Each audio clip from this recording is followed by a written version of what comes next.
안녕하세요. 지금 이 사람 임수민입니다. 어제에 이어서 김민섭 작가와 얘기 나눕니다. 김민섭 작가는 생활을 위해서 여러 가지 일을 하면서도 항상 도움이 필요한 사람들에게 마음을 쓰고 있는데요. 지금 우리 시대에 가장 필요한 감정이 다정함이라고 믿으며 이를 실천하기 위해서 당신이 잘 되면 좋겠습니다라는 단체를 만들었다고 하는데요. 김민섭 작가가 꿈꾸는 다정한 세상은 어떤 모습일까요?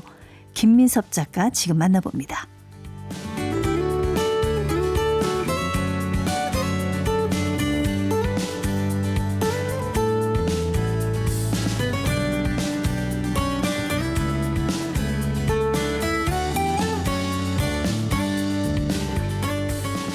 네, 비영리 사단법인 당신이 잘 되면 좋겠습니다. 이사장, 우리 글 쓰는 N잡러 김민섭 작가님 나오셨습니다. 어서 오세요. 네, 안녕하세요. 네, 이제 비영리 사단법인이 이제 생긴 지 몇 달 안 됐다고 네네. 하셨어요. 정말 많은 청소년들한테 어떤 꿈과 희망을 줄 수 있는 그런 일들을 많이 하셨으면 좋겠다는 그런 생각을 합니다.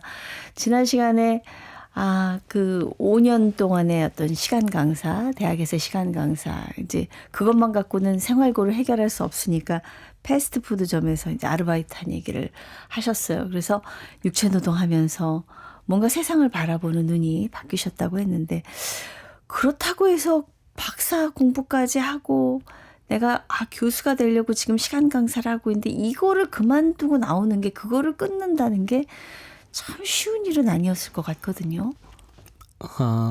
사실 저는 제가 대학에서 평생 일할 거라고 생각을 했습니다. 정규직이 된다라는 문제를 떠나서 시간 강사로든 연구자로든 나는 여기에서 평생 일할 것이다라는 생각이 있었거든요. 그건 이제 그러고 싶다라는 것이었죠. 네. 말하자면 대학은 저에게 하나의 유일한 세계였고 나는 여기에서 나오면 내 세계가 무너져 죽을 것이다. 많은 사람들이 그러한 두려움을 안고 또 살아갈 겁니다. 그런데 패스트푸드점에서 일을 하는 동안 좀 마음이 달라졌습니다. 냉동 감자를 날랐잖아요. 그런데 그 시간이 그냥 헛된 시간이 아니라 내가 보지 못했던 걸 보는 시간이었거든요. 이상하게도 그렇게 일을 하고 들어가 논문을 쓰면 논문도 잘 되더라고요. 그래서 그때 생각했던 게 뭐냐면 대학만이 유일한 세계가 아니구나. 내가 여기에서 나온다고 해도 나는 어쩌면 나로서 살아갈 수 있을지도 모르겠구나. 그런 생각이 들었어요. 그리고 혹시 정말 먹고 살기 힘들면 점장님이 그러시더라고요. 매니저 해볼래? 예, 일도 잘하셨나 봐요. 그냥 열심히만 했습니다.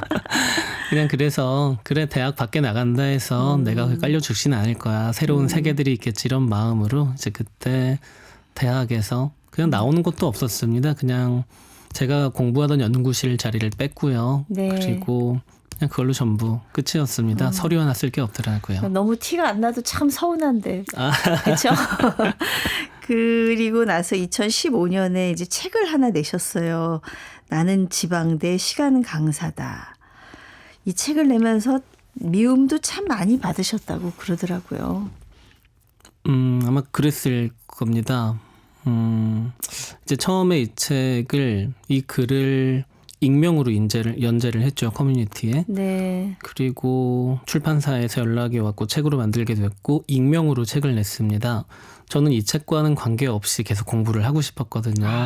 근데 내가 이 책을 썼다라는 게 알려지면 학생들이 나를 보는 눈도 달라질 것이고 신경 써야 할 게 많겠죠. 그래서 그냥 익명으로 누군가 쓴 글이다라고 생각을 하였는데 제가 썼다라는 걸 내부에서도 이제 알게 되는데 한 달 정도 시간이 걸렸던 것 같아요. 그거밖에 안 걸리던가요? 그러니까 네.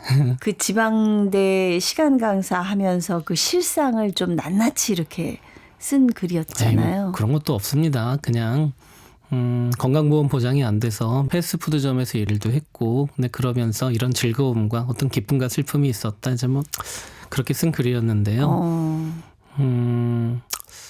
알려지고 나니까 이제 계속 학교에 있기가 어렵던가요? 그렇기도 하고 내부에서 이제 선후배들도 좋아하지 않았습니다. 많이 순화하여 말을 하면. 그래서 이제 자리를 한번 가지고 저는 대학에서 나오겠습니다. 이야기를 하고 이제 나왔죠. 네. 왜 싫었을까요? 저라고 해도 싫었을 겁니다. 왜냐하면 대학은 저에게도 그 선배들에게도 유일한 세계였거든요. 떠날 수 없는. 그렇다면 그 세계는 숭고한 것으로 계속 지켜져야만 하는데 그런 이야기를 한다라는 건 그 내부에 있는 사람들에겐 불편한 이야기거든요. 그래서 저라고 해도 제 후배가 그랬다고 해도 같이 불편했을 것 같다는 생각이 들어서 네. 밉지 않습니다. 그래서 예, 불편한 진실이라는 게 있죠. 네. 예. 이제 그 다음이 문제입니다. 이제 뭐 먹고 살아야 되잖아요. 물론 이제 패스트푸드점에서 일을 했지만 그래서 대리운전에 그때 뛰어들게 되셨나 봐요. 네, 평생 해온 네. 게 이제 공부였는데 뭘 해야 될지 모르겠더라고요. 그리고 아이는 2살이 돼서 돈이 더 필요하고 아내는 일을 할 수가 없는 상황이고 그때 이제 고민하다 시작한 게 대리운전이었는데요. 내가 몸이 건강하고 운전면허가 있고 오늘 밤 당장 시작할 수 있는 일이 사실 많지가 않잖아요. 근데 좀 무섭긴 했어요. 누군지도 모르는 사람이 술에 취해 옆에 앉아 있을 거잖아요. 그렇죠. 이상한 사람 많을 것이고 예. 또 사고가 나면 어떡하지? 외제차 몰다 사고 나면 내 인생은 어떻게 되는 거지? 이제 그런 생각을 하니까 무섭더라고요. 근데 마음을 좀 다르게 먹어봤습니다. 나는 그동안 내 차만 운전하며 살아왔고 앞으로도 평생 내 차만 주로 운전하고 살아갈 텐데 다른 사람의 운전석에 앉아서 바라보는 이 사회의 모습들이 어떻게 비추어질까? 아마도 강의실과 연구실에서 보던 것과 많이 다를 것이고 같이 공부하던 교수들, 선배들, 후배들 그 누구도 평생 보지 못할 풍경일 것이다. 그렇다면 나는 여기에서 배우는 게 있을 것이고 그것을 잘 기록해 봐야겠다 생각했고 운전 시작하고 1년쯤 지나서 이제 대리사회라는 두 번째 책을 쓰게 되죠. 그러니까 뭐든지 다 경험하시고 책을 쓰시고 어떻게 보면 책을 쓰시려고 경험하신 게 아닌가 싶은 그런 생각도 저는 들 정도입니다. 그러게요. 예. 그런데 예. 경험한 모든 것들은 내가 어떠한 태도를 가지냐에 따라 쓰고 싶은 것도 생기고 하고 싶은 말이 생기더라고요. 네. 그래서 대리운전 할 때도 좋았습니다. 배우는 게 많았거든요.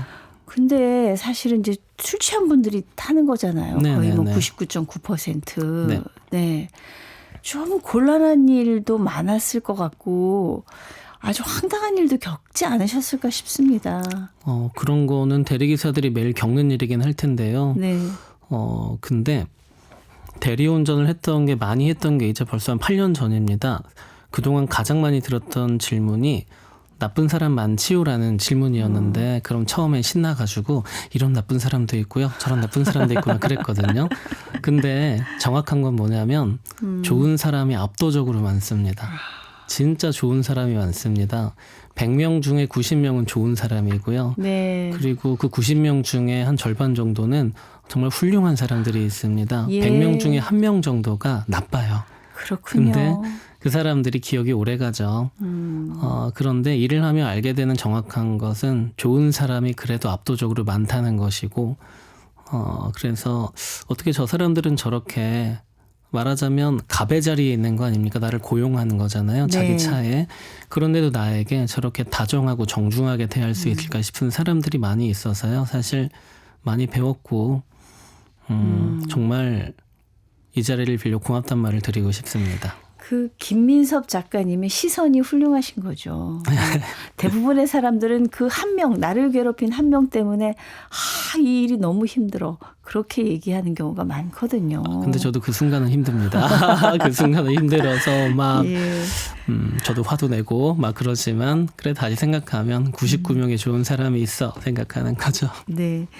우리 작가님 이제 생활을 위해서 대리운전도 열심히 하시고 그 경험을 녹여서 대리사회라는 책도 내셨지만은 또 출판사도 이제 차리고 네네네. 본격적으로 책을 기획하고 쓰게 됩니다.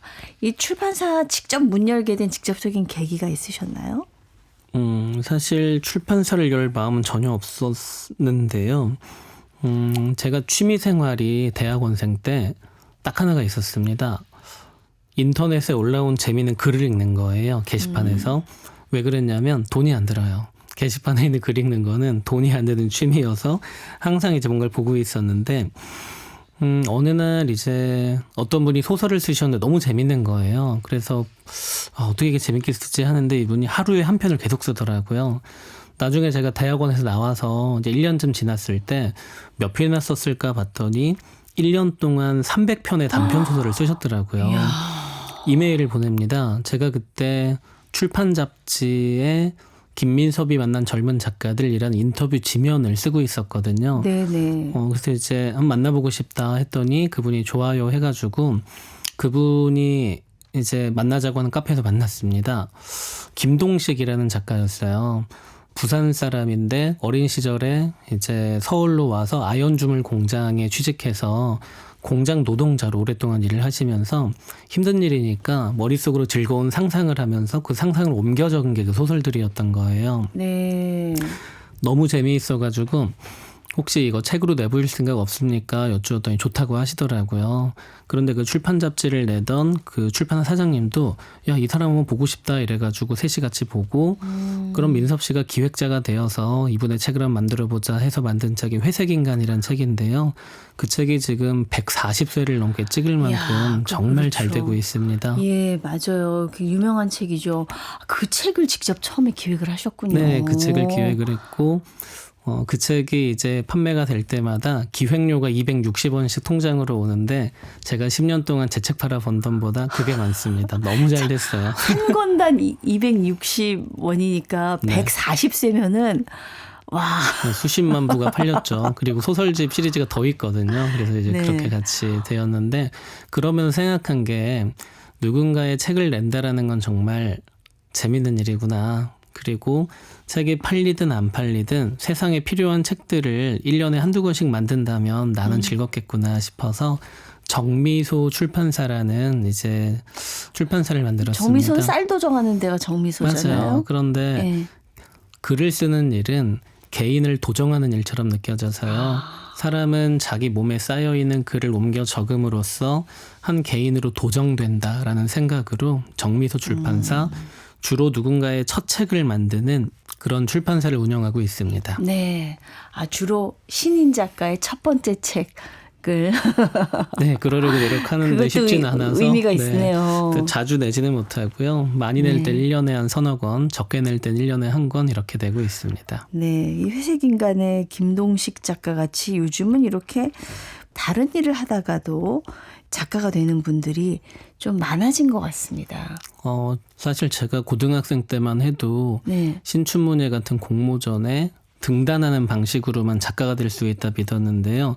요즘은 오히려 그런 인식들이 거의 없어진 것 같아요. 그러니까 내가 꾸준히 글을 쓴다라고 하면 이미 작가지 그리고 책도 낼 수 있을 거야 이렇게 믿는 분들이 많아진 거죠. 좋은 현상이라 생각합니다. 네, 네. 이제 출판사 대표니까 책도 마음대로 만들어낼 수 있고 그런 건가요? 맞습니다. 이제 쓰고 만들고 팔고 또 어떤 예. 뭔가를 기획하는 일들을 하고 싶은 일들을 할 수 있어서 기쁩니다. 이렇게 하고 싶은 일은 뭐든지 주저함 없이 그냥 척척 하시는데 4년 전에 강릉으로 이사를 가셨잖아요. 네, 맞아요. 네, 서점도 지금 문 여셨고 네.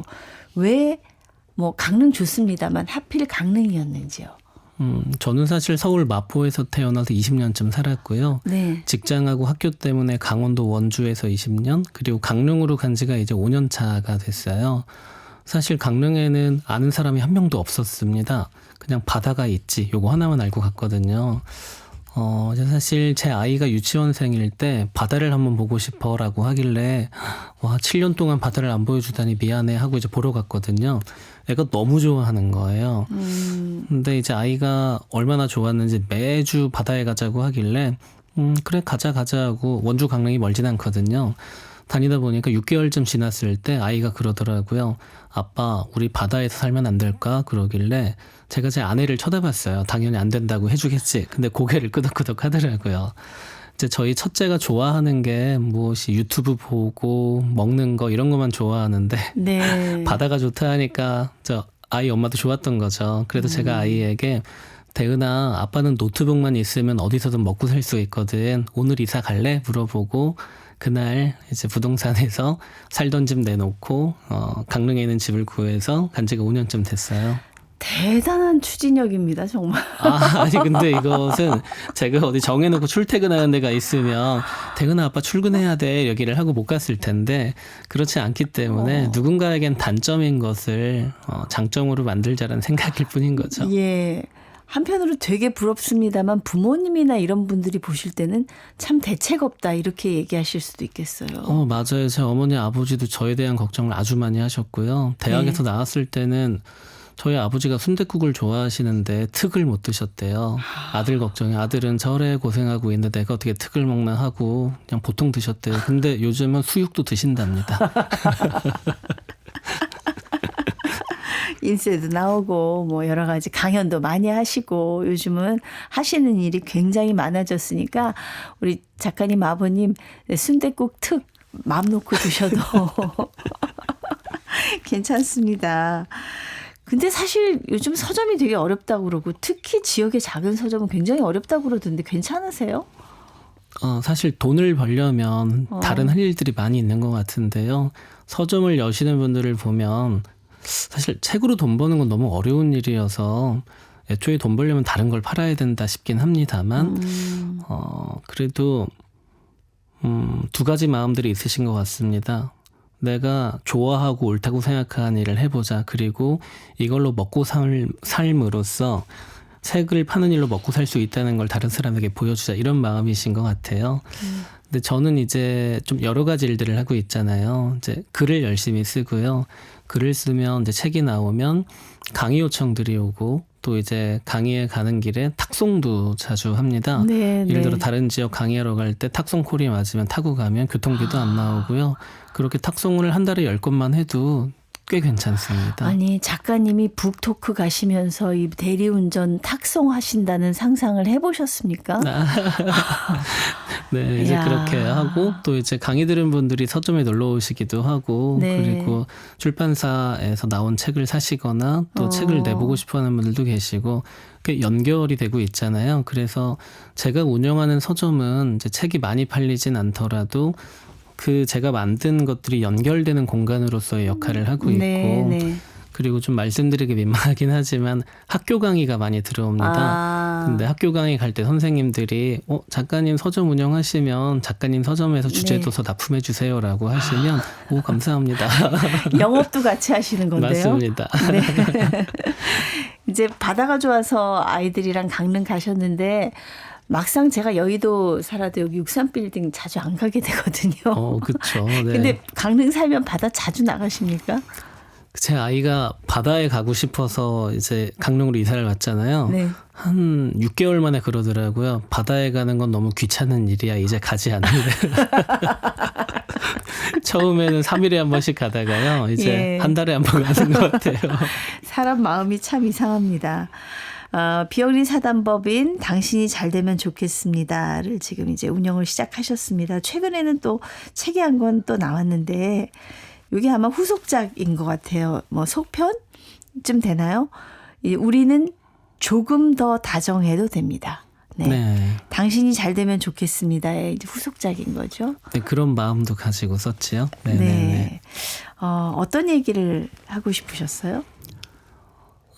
이제 최근에 나온 우리는 좀 더 다정해도 됩니다라는 책은 제가 7년에서 8년 정도 신문이나 잡지 연재했던 글들을 모았는데요. 다 모은 건 아니고 이제 제가 그 시간 동안 살아온 어떤 삶이라는 것이 그래도 다정함에 가까워지기 위해 노력했다 싶더라고요. 그래서 그 다정함이라는 키워드로 그와 관련된 글들을 좀 모은 것이고요. 당신이 잘 되면 좋겠습니다. 이전과 그 당시와 그 이후의 어떤 저의 모습들이 다 담겨 있어서 후속편이기도 하면서 어떤 전작같이 느껴지기도 하면서 이제 뭐 그런 글이라 생각하고 저는 요즘 다정함에 대한 생각을 많이 합니다. 그러니까 사실 예전에는 내가 내 일만 잘하면 된다 생각했습니다. 다른 사람들의 삶이 어떻게 되든 내가 내 일만 잘하면 되고 내 가족만 잘 건사하면 되지 이런 마음을 가졌었거든요. 네, 그러니까 내가 무엇을 얼마나 잘하는 사람이 될 것인가 하나만 고민했어요. 근데 요즘은 그런 마음이 조금 달라지더라고요. 무엇을 얼마나 잘하는가도 중요하지만 나는 어떠한 사람으로 살아갈 것인가, 어떠한 삶의 태도를 가지고 사는 사람이 될 것인가, 이런 게 훨씬 중요하겠다 생각하게 됐고, 결국 우리가 좀 더 다정하게 살아야 한다. 그렇다면 다정함이란 무엇인가라고 할 때 동정의 범위를 확장시키는 일이라고 생각합니다. 우리 모두는 동정하며 살아가거든요. 동정이라는 것은 쉽게 말해 같을 동에 정정이란 한자를 쓰고 누군가와 같은 정이 되는 일, 정은 마음이니까요. 누군가의 마음이 되어보는 일을 동정이라고 하잖아요. 네. 우리는 타인을 동정하며 살기에 인간이라 생각합니다. 그런데 우리가 가까운 사람을 동정하기는 쉽습니다. 나의 가족에게 정주는 거, 나의 애인에게 잘해주는 거 너무 쉬운 일이잖아요. 그런데 우리가 나와 관계가 없는 먼 곳에 있는 완벽한 타인들에게서 나를 발견하고 내가 사랑하는 사람들을 발견할 수 있다라고 하면 우리는 그런 사람들을 두고 다정한 사람이다라고 부른다는 것이죠. 여기서의 다정은 마늘 다의 정정자를 씁니다. 동정의 확장이 다정이라는 말이 이제서 제가 이해가 갑니다. 네, 그래서 이 마늘따의 정정자를 쓰는 이 다정함, 우리가 어느 한 사람에게만 잘해주는 사람을 두고 다정하다라고 하지 않고요. 또 그렇게 말해서도 안 된다라고 생각해요. 저는 사실 작가님이 다정이라는 얘기를 계속해서 그렇게 생각해서 다정이라는 게 뭔가 친절한 게 다정인가? 친절함과는 조금 더 다른 것 같아요. 다르죠. 네. 결국 타인에게서 나를 발견하는 일, 그리고 아주 먼 데 있는 사람에서 내 가까운 사람을 발견하는 일이 다정이다. 근데 우리는 모두 다 다정함을 가지고 있다 생각합니다. 예를 들면 어떤 재난 앞에서 우리들은 슬퍼합니다. 애도하고요. 그 이유가 무엇인가 생각해 보면 저기에 내 가족이 타고 있었다면 그들은 얼마나 무서웠을까? 또 얼마나 아팠을까? 이런 것들을 생각을 하는 것이죠. 말하자면 저기에 내 사랑하는 사람이 있었다면 혹은 내가 저기 있었다면 나는 무엇을 해야 할 것인가. 그래서 왜 그렇게까지 해? 라는 말을 듣는 사람들이 있거든요. 근데 그런 사람들은 이런 생각을 할 겁니다. 내가 뭐라도 해야지. 저는 그런 마음을 이끌어내는 게 다정함이며 우리를 인간답게 만드는 우리의 본성이다라고 믿고 있습니다. 네. 집에서 얼마나 다정한 남편이고 다정한 아빠일까요? 제 아내하고는 같이 방송 안 나오려고. 지금 굉장히 제 눈을 살짝 피하셨어요. 아닙니다. 이제 다정함이라는 게 다정하실 것 같아요. 결은 좀 다르지 않습니까? 서로 다정하려 노력하는데 잘 안 되기도 합니다. 그래도 잘 맞춰가야지요. 네. 제 이상형이 옛날에 다정한 남자였어요. 진짜. 왜 옛날인가요? 예전에 그래. 지금도 그렇죠. 네, 지금도 그러는데 다정한 줄 알고 결혼했는데 아닌 걸 봤을 때 굉장히 좀 실망스러운데 얘기를 들으면서 그 전에 내가 다정한 사람이 되어야 되는구나. 스스로 반성을 좀 많이 했습니다. 저도 반성하겠습니다. 네. 다정함을 이렇게 실천하기 위해서 사단법인 일도 하시고 글도 쓰시지만 또 작가님 헌혈도 많이 하신다면서요? 그 대학원생 때 참 많이 했습니다. 네네네. 대학원 때는 한참 또 젊으실 때니까 그렇지만 요즘도 뭐 꾸준히 하시는 거예요? 꾸준히 못하고 있습니다. 네. 사실 헌혈을 처음 했던 게 이제 대학원생 때 길을 가는데 영화표를 공짜로 준다라고 적혀 있더라고요. 그때는 사실 돈이 없어 영화를 못 보던 때였거든요. 근데 예. 영화표를 4장을 준다 적혀 있더라고요. 야, 이건 할 수가 없다. 들어가 헌혈을 했는데 피가 나오잖아요. 네. 그걸 보는데 진짜 눈물이 나는 거예요. 왜 눈물이 났는가 하면 내가 몇 달이 걸려서 논문 한 편을 써도 3명이 보거든요. 지도교수, 심사위원, 나 이렇게 3명이 보는 글을 나는 써왔고 앞으로도 써나갈 텐데 그럼 어떤 마음이 되냐면요. 나는 이 사회에 어떤 보탬이 되는 사람이지 사회와 연결된 사람이 맞는 건가?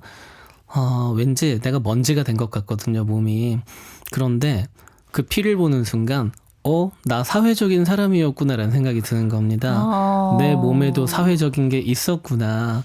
근데 그 순간 정말 아주 오랜만에 사회와 연결된 듯한 마음이 들었고 이제 그때 알아봤더니 성분 헌혈이란 걸 하면 2주에 한 번 헌혈을 할 수 있대요. 그때부터 혈소판, 혈장 헌혈 이런 것들을 2주에 한 번씩 다녀서 세상에. 그래서 시간 강사 되기 전에 석사 박사 과정 때 한 70여 회 정도 헌혈을 했어요. 네. 그러니까 남들은 야, 왜 그 피를 뽑으러 다니냐, 차비 들여가지고 누가 뭐 주냐 하고 그러면 영화표 줘요, 영화표 하면 그거 얻으려고 이렇게 막 그랬는데 그냥 마음은 뭐였냐면 사회적인 사람이 되고 싶어서 했던 일인데 근데 네. 요즘 못 하고 있는 이유는 사실 바빠졌어요. 예. 평일에 이제 강의 요청이 사실 많아졌거든요. 그래서 한 달에 30개에서 50개 가까이 강의를 하다 보면 거의 제가 눈 뜨고 있는 시간엔 강의하고 있거나 운전하고 있더라고요. 밤에는 헌혈을 안 하고 가끔 헌혈할 수 있어도 지금 헌혈하면 내가 죽지 않을까 싶기도 하고 너무 바쁘셔서. 그래도 1년에 한 번을 하고 있는데요. 네. 시간을 내서 1년에 한 번 가는데 지금도 피 뽑은 거 보면 지금은 눈물은 안 날 것 같은데 근데 내가 저 피만큼 가치 있는 글을 쓰고 삶을 살아가고 있나 생각하면 아직 그런 건 아니고 앞으로도 그러긴 어려울 테니까 시간 나면 헌혈해야지 이런 마음이 됩니다. 겸손의 말씀이신 것 같습니다만 우리 김 작가님 같이 바쁜 분들을 위해서 야간 헌혈차를 좀 운영했으면 사실 저는 그 헌혈을 하고 싶은데 조건이 안 되더라고요. 안 되는 분들이 많아요. 그렇습니다. 맞아요. 그래서 굉장히 부럽기도 합니다. 네. 우리 김민섭 작가님 올해 꼭 이루고 싶은 일이 있으십니까? 언젠가부터 목표를 잘 안 정해놓고 살게 됐어요. 이게 사실 이렇게 물어보면 저 뭡니다 하면 참 좋은데 그래도 이 말을 좀 하고 싶은 게 예전에는 목표를 정해놓고 그걸 이루지 못하면 아쉬웠거든요. 근데 요즘은 좀 마음을 다르게 가집니다. 내가 옳다고 믿는 일을 하루하루 행하면서 작은 것이든 큰 것이든 걸 행하면서 산다라는 것은 어떤 결과나 성취나 어떤 성과가 없다고 하더라도 선택과 동시에 내가 행복해지고 어딘가에 가까워지더라고요. 그런데 그렇게 살다 보면 사람들이 물어보더라고요. 너 이거 목표했던 거야? 아니 나는 목표했던 일은 없지만 하루하루 보이는 길들이 달라지잖아요. 거기를 그냥 내가 꾸준히 걸어가다 보면 참 즐겁더라고요. 그래서 여전히 그런 마음으로 살아가고 싶고 그리고 또 글 쓰는 일을 올해도 내년에도 꾸준히 하고 싶습니다. 네. 이루고 싶은 게 많으시네요. 그런가요? 즐겁게 이루시기를 바라겠습니다. 감사합니다. 네, 말씀 감사합니다. 모든 이들에게 다정하고 싶고 잘 되기를 응원하는 비영리 사단법인 당신이 잘 되면 좋겠습니다. 이사장 김민섭 작가였습니다.